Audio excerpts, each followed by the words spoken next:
తిరుమల ఆలయ గోపురం. ఆ గోపురానికి ఆంజనేయ ఆలయానికి మధ్య విమానాశ్రయంలో రన్వే లాంటి సువిశాలమైన 100 అడుగుల వెడల్పు సన్నిధి వీధి. అక్కడ ఏర్పాటు చేసిన స్వామివారి ఊంజల్ ఉత్సవం. యాత్రికులు కిక్కిరిసి నడుస్తున్న ఒక్కప్పటి దృశ్యం అక్కడ ఇప్పుడు లేదు. అలాంటి దృశ్యం ఇప్పుడు లేదు. ఎంత నేత్రానందంగా ఉంది.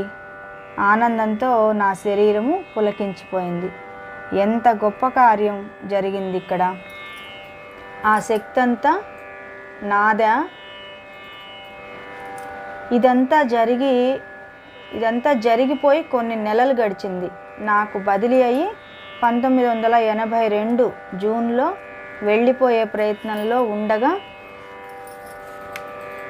ఇదిగో తిరుమల నుంచి 2 వర్గాల వాళ్ళు తిరుపతిలో నా బంగళా